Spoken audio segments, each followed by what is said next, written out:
नमस्कार मैत्रिणींनो, सखी कलेक्शन मराठी आपल्या चॅनलमध्ये सगळ्या मैत्रिणींचे स्वागत आहे. मैत्रिणींनो, आता खूप सारे नवरीचे ब्लाऊज म्हणा किंवा एखाद्या पार्टीवेअर साडीवरचे ब्लाऊज अरिवर्कचे येत आहेत. तर ह्या अरिवर्कच्या ब्लाऊजची शिलाई कशा प्रकारे करायची आणि कटिंग कशा प्रकारे करायची हे मी तुम्हाला आज दाखवणार आहे. तर आता इथं बघा, मला 14.5 इंच उंची घ्यायची आहे. अर्धा इंच खाली सोडला आणि वरती मी 15 इंचावरती मार्जिन केली. आता आपल्याला काय करायचं आहे बघा, आता इथं अरिवर्कचं ब्लाऊज आहे, गळा आपला आखलेला आहे म्हणून मग मी इथं 6 इंच शोल्डर घेतलेला आहे. आणि आता इथं 38 इंचाची छाती आहे म्हणून 38 इंचाचा 6वा भाग आपल्याला घ्यावा लागतो. तर इथं 6.5 इंच घेतलेला आहे, म्हणजे मी 6.3 आलं होतं, तर थोडंसं जास्त घेऊन मी 6.5 इंचावरती मोंढ्याची आकार देऊन गोलाई घेतलेली आहे. तर 38 इंचाची छाती आपली चौथा भाग काढून मी 2 इंच शिलाई मार्जिन वाढवून मी अशा प्रकारे मार्जिन केलेली आहे. आणि आता ही आपल्याला पूर्ण मार्किंग करून घ्यायची आहे. आता मार्किंग केल्यानंतर आता हे जे मी 1 इंच एक्स्ट्रा सोडलेलं आहे ना, ते आपल्याला टक्ससाठी घेतलेलं आहे पाठीच्या. आणि इथं आता आपल्याला गळा जो आखलेला आहे त्यानुसार आता आपल्याला इथं आकार वगैरे द्यायचा नाही. नंतर आपल्याला कटिंग करून आखून पूर्ण शिवून कटिंग करून घ्यायचं आहे. तर आता इथं पूर्ण जशी मार्किंग केलेली आहे ती मी कट करून घेते. आणि समोरचा भाग आपल्याला कशा प्रकारे शिवायचा आहे ते पण मी तुम्हाला सांगणार आहे. तर आता इथं बघा, पूर्ण मी अर्धा इंच अर्धा इंच आपल्याला हुकपट्टीची मार्जिन सोडून प्रिन्सेस कटचा आपल्याला आकार द्यायचा आहे. तर आता पहिले मागचा भाग आहे तसा मी तसा पहिले आखून घेते. त्यानंतर आता इथं आपल्याला 1 इंच शिलाई मार्जिन सोडायची आहे. तर इथं मोंढ्याला पण आपल्याला थोडीशी खोलाई देऊन म्हणजे गोलाई द्यायची आहे. आणि त्यानंतर इथं 2.5 इंच आपल्याला गळ्या रुंदी द्यायची आणि 6 इंचाचा गळा करायचा आहे मला. तर त्याला मी अशा प्रकारे आकार देऊन घेतला. आता इथे 1 इंच शिलाई मार्जिन वाढून घेणार आहे मी. तर ती अशा प्रकारे आपल्याला मार्किंग करून घ्यायची आहे. आता प्रिन्सेस कटचा आपल्याला आकार द्यायचा आहे म्हणून मी इथे 4 इंच आणि 1.5 इंच असं मार्जिन केली आणि 1.5 इंच पुढं वाढून घेतलं. त्यानंतर आता आपल्याला इथं पॉईंट काढायचे आहेत. तर पहिला पॉईंट मी 10.5 इंचावरती काढला आणि ते 3.5 इंच त्याचा टक्स पॉईंट घेऊन मी अशा प्रकारे आकार देऊन घेणार आहे. आता आकार देऊन घेतल्यानंतर आता आपल्याला काय करायचं आहे, ही कटिंग करून घ्यायची आहे. तर आता जशी मी मार्जिन वाढून घेतलेली आहे आपल्याला तशीच कटिंग करून घ्यायची आहे. मागच्या भागापेक्षा आपल्याला कटिंग थोडीशी वेगळी असते, ती अशा प्रकारे आपल्याला कटिंग करून घ्यावी लागते. तर आता हे पूर्ण कट केल्यानंतर आरीवर्कचा ब्लाऊज आपल्याला कशा प्रकारे शिवायचा आहे तेही याच व्हिडिओमध्ये मी तुम्हाला दाखवणार आहे. तर आता बघा, पूर्ण कटिंग करून घ्यायचा. हा जो 1.5 इंचाचा भाग आहे तो पण आपल्याला कट करून एक्स्ट्राचा आपल्याला काढून टाकायचा आहे भाग. आणि आता आपण काय करूयात, ब्लाऊज पीसवरती कटिंग करून घेऊयात. आता काय करायचं माहिती आहे का, आता हे आरीवर्कचे ब्लाऊज आहे म्हणून मग मी दोन्ही बाह्या एकत्र कट करून घेणार आहे. तर त्यामुळे मी असा सरळ भाग पहिले कट करून घेते, म्हणजे जेव्हा आपण जोडतो तेव्हा आपल्याला व्यवस्थित जोडलं जातं. जर बाहीच्या बरोबर कट केलं तर मग आपला थोडासा कमी जास्त कपडा होऊ शकतो.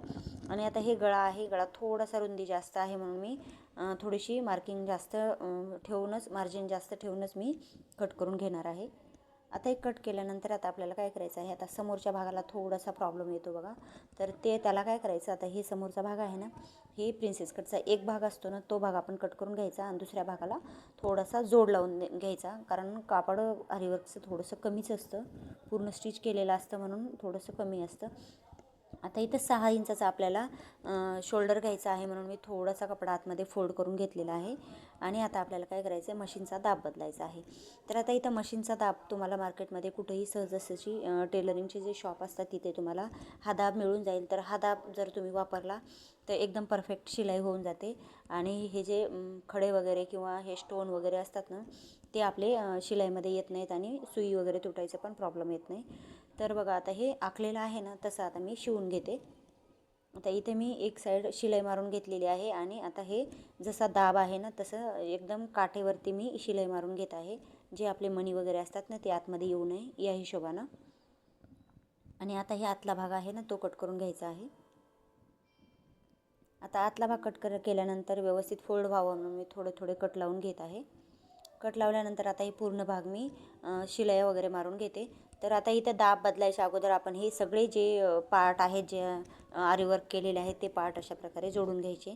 आता हा जो आरीवर्कचा जो समोरचा भाग आहे ते थोडंसं जास्त खोल कट केले म्हणजे आखलेला आहे, तर ते थोडासा कमी करून मी अशी शिवून घेतलेली आहे. आता आपल्याला इथं बाही शिवायची आहे, तर बाही पण एकदम मध्य काढून काठावरती शिलाई मारून घ्यायची आहे बाईची.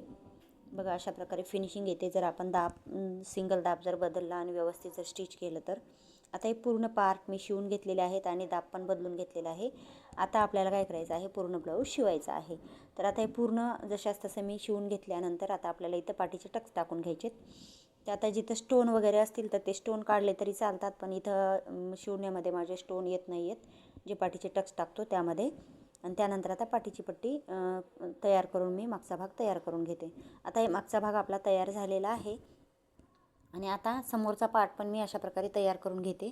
आता एक पार्ट मी तयार करून घेतलेला आहे आणि दुसरा कशा प्रकारे तयार करायचा ते मी तुम्हाला दाखवणार आहे.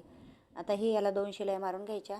आणि आता इथं आपल्याला आयहुक पट्टी तयार करायची, तर ती मी कापड नसल्यामुळे अस्तरचीच केलेली आहे. जर कापड जर उरलेलं असेल तर तुम्ही शक्यतोवर ब्लाऊज पीसचीच तयार करून घ्या.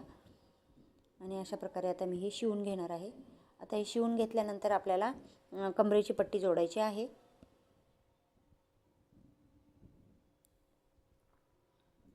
1 ते 1.5 तास लागतो तुम्हाला रिवर्कचं ब्लाऊज शिवायचं म्हटलं तर. साधा ब्लाऊज जर शिवायचा म्हटलं तर 1 तासातच होतो, पण ह्याला थोडंसं दाव वगैरे बदलावं लागतात.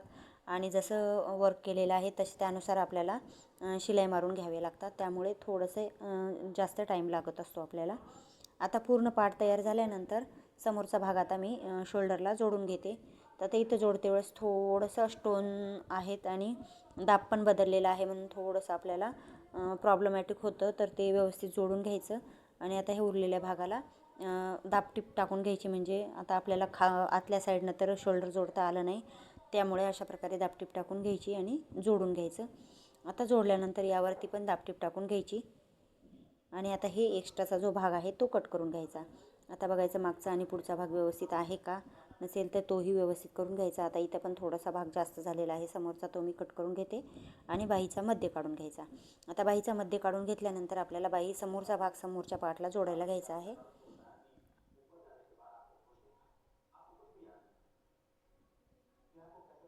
आता मागचा पार्ट मी नंतर जोडून घेते थोडासा उलट करून.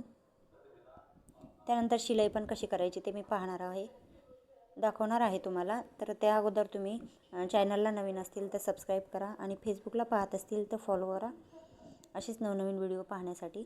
आता इथं 12चा दंडगेर आहे म्हणून 6 घ्यायचा आणि 2 इंच शिलाई मार्जिन सोडायची. आणि मग आता आपल्याला ही आरीवर्क आहे म्हणून आपल्याला आतल्या साईडला शिलाई मारून घ्यायची. ओव्हरलॉक वगैरे काही करायचं नाही आहे ब्लाऊजला. त्यानंतर आता आपण फिटिंगची मार्जिन करून घेऊयात. आता इथं फिटिंगची मार्किंग कशा प्रकारे केली बघा. मी जेवढी कंबर आहे त्याचा 4था भाग घेतला. त्यानंतर 9.5 इंच म्हणजे 38 इंचाची छाती आहे म्हणून 9.5 इंचावरती मार्किंग केली. आणि 12 इंच दंडघेर आहे म्हणून मी 6 इंचावरती केली. आणि पूर्ण ब्लाऊज अशा प्रकारे शिवून घेतलेला आहे. आवडला असेल तर नक्की लाईक करा आणि फॉलो करायला विसरू नका. धन्यवाद.